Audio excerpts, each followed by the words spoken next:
ہم بزنس کرنا نہیں سکھائیں گے اس کو، وہ شاید ہم سے اچھا جانتا ہو، لیکن ایک تاجر میں صفات کیا ہونی چاہیے. اور اصل میں ہم یہ دینی تربیت جب کہتے ہیں تو خود ایک تفریق کر دیتے ہیں کہ ایک دین ہے اور ایک دنیا ہے. تو کتب اٹھا کر دیکھ لیجئے، آپ کو کہیں بھی دین اور دنیا کی تقسیم نہیں ملے گی.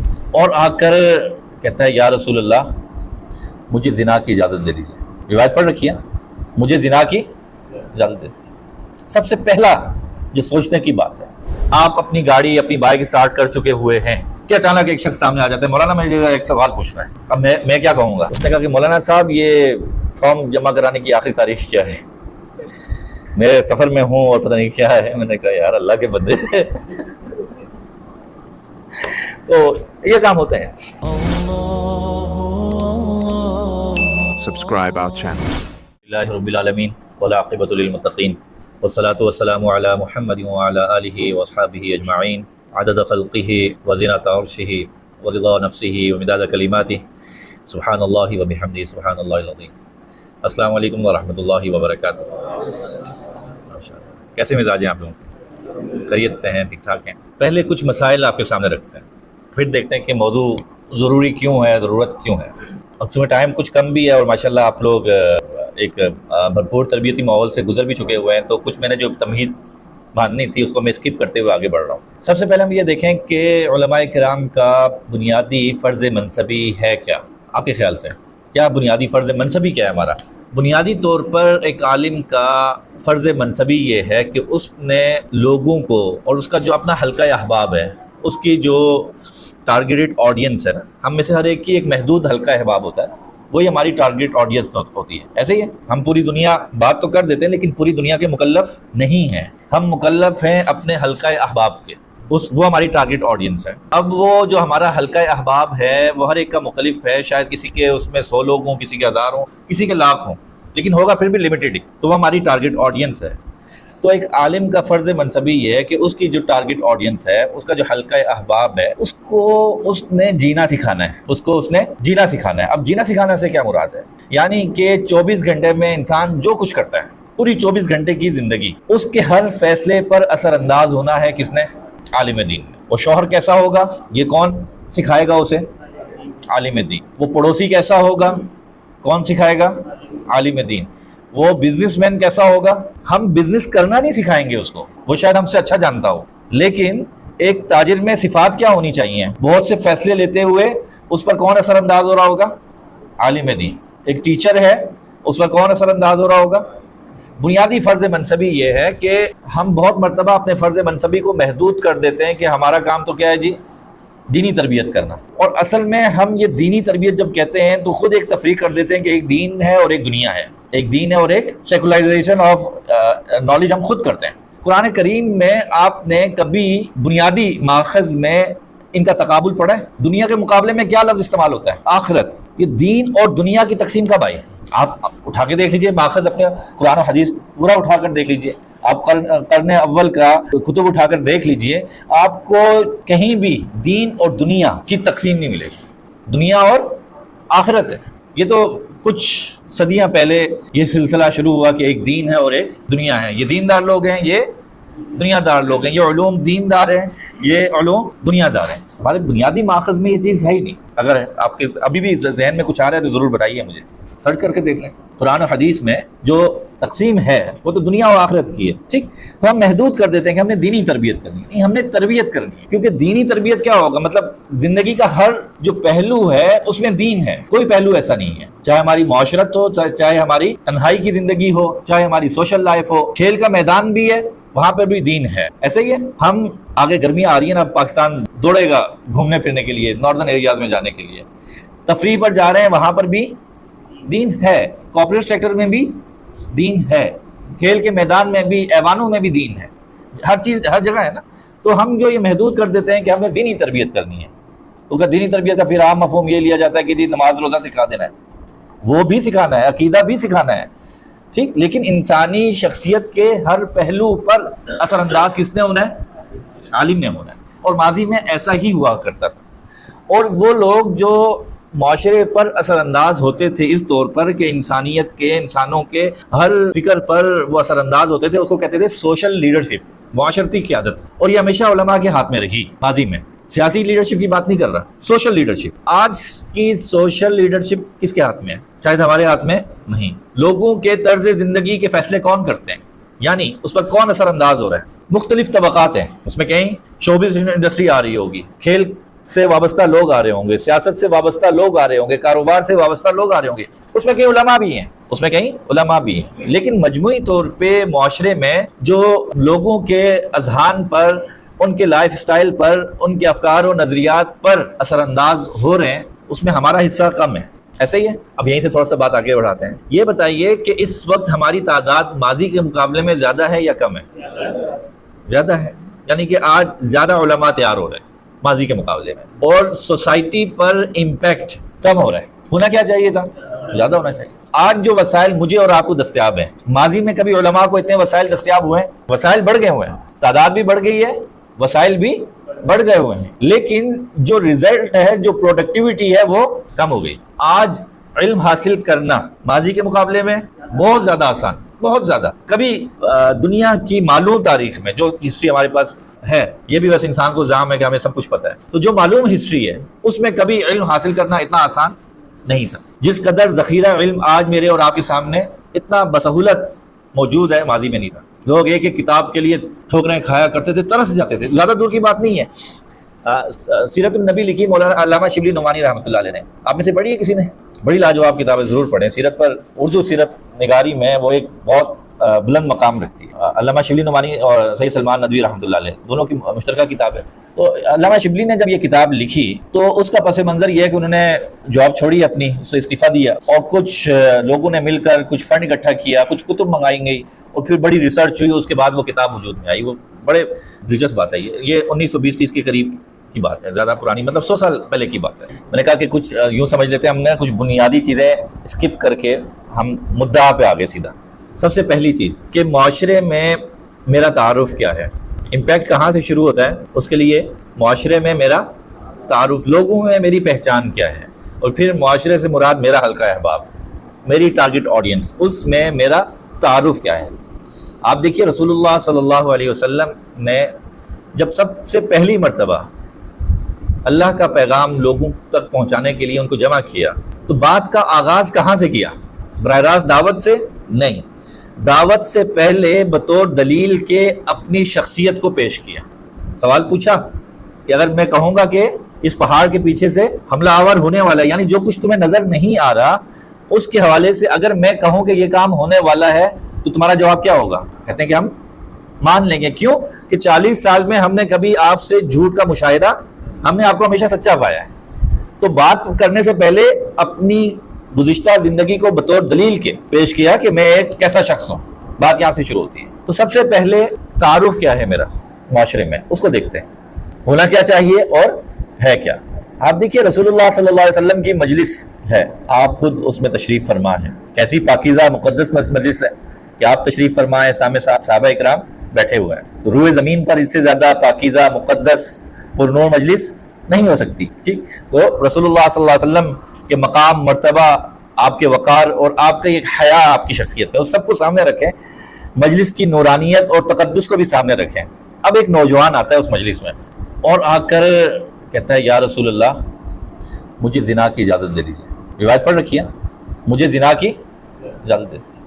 سب سے پہلا جو سوچنے کی بات ہے کہ اس نوجوان کے ذہن میں ایک لمحہ بھی آیا کہ مجھے دھتکار دیں گے، تانا دیں گے، تو فتویٰ لگے گا، جہنمی کہا جائے گا. اچھا اب منظر بدلتے ہیں، آج کے دور میں آ جاتے ہیں. آج کا کوئی نوجوان اس سے بہت چھوٹی بات کیا اطمینان سے آ کے مجھے اور آپ کو کر سکتا ہے؟ وہ خود کو سیف فیل کرے گا یا اس کے اندر ڈر ہوگا؟ سب سے پہلی چیز کہ میرا اور آپ کا تعارف کیا ہے، جب تک وہ نہیں بدلے گا جو کچھ میرے پاس ہے وہ ان تک منتقل نہیں ہو سکے گا. اور ایسا کیوں نہیں ہے؟ وہ خوف و ڈر کیوں ہے؟ اس کی بہت سی وجوہات ہیں. اب دیکھیے آپ کہ چھوٹی سی مثال ہے، کتنے ہی صحابہ کرام ایک روایت نقل کرتے ہیں، الفاظ مختلف ہیں، اسلوب مختلف ہیں، لیکن راوی بھی مختلف ہیں. مفہوم ایک ہی ہے کہ میں جب کبھی رسول اللہ صلی اللہ علیہ وسلم کی مجلس میں حاضر ہوا، آپ کو مسکراتے ہوئے پایا. آپ سے زیادہ مسکراتا چہرے والا میں نے نہیں دیکھا، آپ سے زیادہ تر و تازہ چہرہ میں نے نہیں دیکھا۔ سوچئے ذرا میرے اور آپ کے چہرے کے تاثرات کیسے ہوتے ہیں، میرے اور آپ کے چہرے کے تاثرات کیسے ہوتے ہیں؟ ہم ممبر پر بیٹھتے ہیں کیسے ہوتے ہیں، جب کوئی آگے سلام کرتا ہے ہاتھ ملاتا ہے کیسے ہوتے ہیں، جب میں گھر سے داخل ہو رہا ہوں اندر میرے چہرے کے تاثرات کیسے ہوتے ہیں؟ کیا وہ نبوی تاثرات ہیں؟ ہم تو چاہتے ہیں کہ ہم نے پوری امت اور ساری دنیا کے غم مجھ پر آن پڑے ہیں اور تیرا کچھ ایسا ہے۔ ہم اس کو چھوٹی چیزیں سمجھتے ہیں، ہم نے جتنی بھی چیزوں کو نظر انداز کیا ان کو چھوٹا سمجھ کے نظر انداز کیا، تو چھوٹی سی بات ہے، چھوٹی سی بات نہیں ہے۔ دہی لینے گئے اور ایک مسکراہٹ کے ساتھ اس کو شکریہ جزاک اللہ کہہ دیا، بس میرا کام اتنا ہی تھا۔ وہاں پہ اس وقت میں نے اس کو کھڑے ہو کے کوئی دعوت اور دینے کی ضرورت نہیں تھی۔ اسی طرح کے چھوٹے چھوٹے کئی طرز عمل ہم نے اگنور کیے۔ شخصیت کا ظاہری تاثر ہی اتنا خوفناک ہے۔ اب مسکرانا سنت ہے، مسکراہٹ کے ساتھ بات کرنا، استقبال کرنا سنت ہے۔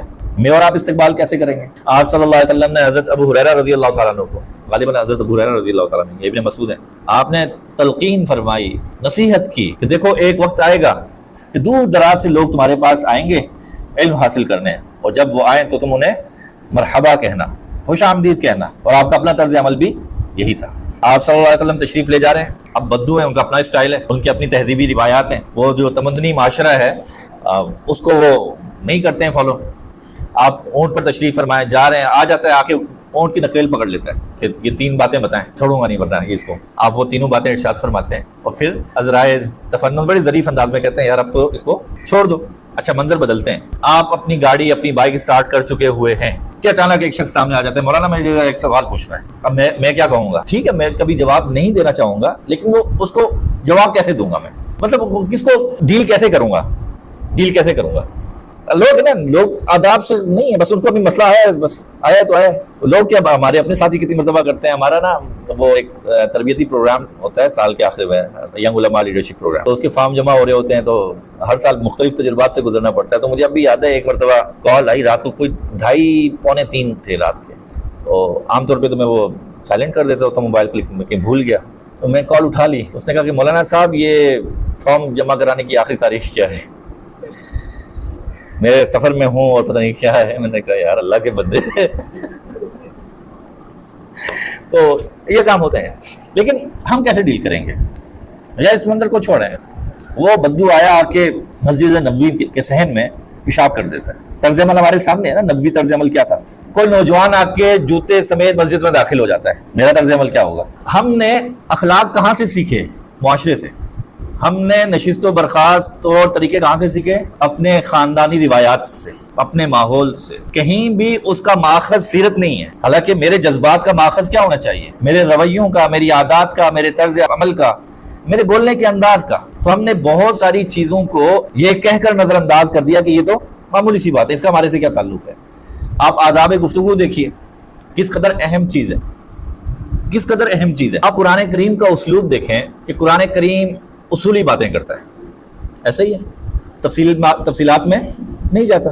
اس کا بنیادی موضوعات بھی ہیں، توحید ہے، رسالت ہے، آخرت ہے، یہ بڑے اس کے بنیادی موضوعات ہیں۔ اور اس کے علاوہ بھی کوئی واقعہ آتا ہے، کوئی بات ہوتی ہے تو بڑی اصولی نوعیت کی کام کی انتہائی جو ریلیونٹ بات ہوتی ہے وہ ہوتی ہے، اور بیچ میں سے باقی چیز سب مسنگ ہے۔ واقعات میں دیگر تفصیلات نہیں ہوتی، اور یہ جتنے بھی احکامات ہیں ان کی تفصیل کہاں پہ ملتی ہے پھر؟ لیکن آپ دیکھیے کہ آداب گفتگو کو اللہ قرآن کریم میں کتنے تفصیل سے بیان کر رہا ہے۔ نماز کو اتنی تفصیل سے بیان نہیں کیا جتنا آداب گفتگو کو کیا، کہ بولنا کیسے ہے، لہجہ کیسا رکھنا ہے، آواز کی پچ کیسے رکھنی ہے، لہجہ کیسے رکھنا ہے۔ فقولا لہ قولا لینا، سوچے تو صحیح کتنی اہم بات ہے جو اللہ میاں براہ راست سکھا رہے ہیں۔ فقولا لہ قولا لینا، لہجہ کیسا ہونا چاہیے، آواز کی پچ ساؤنڈ کیسی ہونی چاہیے۔ ان انکر الاصوات لصوت الحمیر، بات کرنی کیسے ہے، کیا بات کرنی ہے۔ قولوا قولا سدیدا ادعوا الی سبیل ربک بالحکمت والموعظۃ الحسنہ، مختلف اسالیب ہیں، اس سے پتہ چل رہا ہے کہ طرز تکلم، اسلوب بے گفتگو، چہرے کے تاثرات، آواز، یہ سب کتنے اہم ہیں۔ میرا انداز گفتگو کہاں سے لیا ہوا ہے؟ معاشرے سے۔ کیا کبھی میں نے اپنے انداز گفتگو کو، زبان سے نکلنے والے الفاظ کو، طریقہ تکلم کو قرآن و حدیث پر پرکھا؟ ہماری زندگیوں کا محور و مرکز قرآن و حدیث نہیں ہے، جو مسئلہ وہ یہ ہے، وہاں سے سارے پرابلم ہو گئے۔ ماضی میں ایک سمپل کام تھا کہ شخصیت کا محور و مرکز قرآن تھا، حدیث تھی، سیرت تھی، آپ سلف صالحین تھے۔ یہ معاشرتی روایات نہیں تھی، ہم نے سب کچھ معاشرے سے سیکھا۔ معاشرے میں ہے ایک شخص اس کے مزاج کے خلاف بات ہو جائے وہ غصے ہو جاتا ہے، بھڑکیلا ہو جاتا ہے، اور جب غصے ہو جائے تو اس کے منہ میں جو آتا ہے وہ کہہ دیتا ہے۔ کیا میرا بھی ایسا نہیں ہے؟ قرآن کہتا ہے والکاظمین الغیظ والعافین عن الناس واللہ یحب المحسنین۔ لیکن میرا رویہ اس عام فرد کی طرح کا ہے کہ جو غصے سے مغلوب ہو گئے پھر بعد میں اس کے جواب کے طور پہ کہتا ہے میں غصے ہو گیا تھا، مجھے غصے میں آ گیا تھا، یہ تو میں نے غصے میں کہا تھا۔ مسائل آتے ہیں نا طلاق کے بھی، کتنی مرتبہ آتے ہیں جی میں نے تو غصے میں دے دی تھی، یعنی کہ وہ تو اب کیا ہوتا ہے غصے میں تو بندہ کچھ بھی کر سکتا ہے، وہی جواز میں نہیں کرتا۔ تو عام فرد میں اور مجھ میں کیا فرق ہے؟ میری شخصیت کا محور و مرکز قرآن و سنت نہیں۔ آپ ایک ایک چیز کو پرکھتے چلے جائیں۔ ہم لوگوں سے گفتگو کرتے ہیں، اب کمیونیکیشن کی بات ہی ہو رہی ہے، ہم کیسے ان سے بات سنتے ہیں، ان کو سنتے کیسے ہیں؟ ایک تو مسئلہ یہ ہے کہ بچپن سے ہمیں پڑھنا سکھایا جاتا ہے، لکھنا سکھایا جاتا ہے، بولنا سکھایا جاتا ہے، لیکن سننا نہیں سکھایا جاتا، جو کہ کمیونیکیشن کا سب سے اہم ترین حصہ ہے۔ سننا سب سے اہم ترین حصہ ہے، چونکہ شاید ہم سننی ہے اس لیے انہوں نے کہا سننا سکھانے کی ضرورت نہیں ہے، سب کچھ سکھا، لوگ لکھنا سکھاتے ہیں، پڑھنا سکھاتے ہیں، بولنا سکھاتے ہیں، لیکن اس لیے ہم کسی کی نہیں سنتے، سننا نہیں سکھایا جاتا۔ انتہائی معذرت کہ آپ کے علم میں اضافہ نہیں کر سکوں گا، میں وہی ساری باتیں بتا رہا ہوں جو پہلے پڑھ چکے ہیں۔ آپ نے روایت میں پڑھ رکھا ہے رسول اللہ صلی اللہ علیہ وسلم جب کسی کی طرف متوجہ ہوتے، جب کوئی آپ سے بات کرتا ہے یا آپ کسی سے بات کرتے، آپ پورا اس کی جانب توجہ ہو جاتی۔ کیا میں بھی ایسے ہی سنتا ہوں کہ نہیں سنتا؟ ٹھیک، تو شخصیت کا ریفرنس پوائنٹ کیا ہے ہمارے پاس، کس پر معیار بینچ مارک کیا ہے، کیسے کام کرنا ہے، بہت سادہ سب کچھ موجود ہے، صرف اس کی طرف نگاہ کرنی ہے۔ آپ دیکھیے آداب گفتگو کس قدر اہم ہے۔ رسول اللہ صلی اللہ علیہ وسلم کی مجلس میں صحابہ کرام کس جذبے کے ساتھ بیٹھتے تھے، سوچیں ذرا کہ ان کی پوری زندگی کا محور و مرکز ہی آپ کی ذات ہے، ایسے ہی ہے۔ وہ ہر لمحہ اس قدر الرٹ رہتے تھے کہ کب آپ کچھ ارشاد فرمائیں اور ہم یہ مقدس الفاظ سنیں، سیکھیں، ٹھیک۔ لیکن اس کے باوجود رسول اللہ صلی اللہ علیہ وسلم کا انداز گفتگو کس قدر انگیجنگ اور اٹریکٹیو تھا۔ آپ ہر وہ ذریعہ استعمال کرتے تھے جس سے آڈینس کو انگیج کیا جا سکے۔ آپ روایات اٹھا کے دیکھ لیجئے، کئی مرتبہ آپ کو دکھے گا کہ گفتگو کا آغاز کسی سوال سے ہو رہا ہے۔ یہ کیوں ہو رہا ہے؟ سوال سے لوگوں کو متوجہ کرنے کے لیے۔ آپ ٹھہر کے بات کرتے، بات کو دہراتے، تین مرتبہ بات، سامنے بیٹھا کون ہے؟ وہ تو اشارہ ابرو سمجھتے ہیں، لیکن آپ کیا کر رہے ہیں؟ اہم بات کو تین مرتبہ کر رہے ہیں۔ اب ہمارا حال کیا ہے؟ ہمارا حال یہ ہے کہ ہم ممبر پر بیٹھتے ہیں اور وہ ثقیل اردو بولتے ہیں جو ہم نے مدرسے میں بولی ہوتی ہے، وہ ثقیل اردو بولتے ہیں جو کہ ہم نے مدرسے میں بولے جانے والی اردو اور معاشرے میں رائج اردو بہت فرق ہے۔ وہ میں ایک مرتبہ بھائی کے ساتھ جمعہ پڑھا، میرے بڑے بھائی ہیں، دنیاوی اعتبار سے پڑھے لکھے ہیں، جو ہم رائج کہتے ہیں، جس طرح دنیاوی اعتبار سے پڑھے لکھے، وہ اپنا اسکول چلاتے ہیں، پروفیسر ہیں فزکس کے۔ کہتے ہیں وہ امام صاحب نے دعا کرائی کہ اللہ ہمارے گناہوں کو معاف فرمائیے سرًا و علانیہ۔ مجھ سے بعد میں پوچھتے ہیں یار یہ سرًا و علانیہ کون سے گناہ ہوتے ہیں؟ یہ تو پتہ ہے وہ یہ صغیرہ کبیرہ کے علاوہ کچھ ہوتے ہیں، یہ کون سے ہیں؟ اب ہم نے کبھی آج تک سوچا یار یہ میں جو کہہ رہا ہوں یہ سامنے والے سمجھ بھی رہے ہیں کہ نہیں؟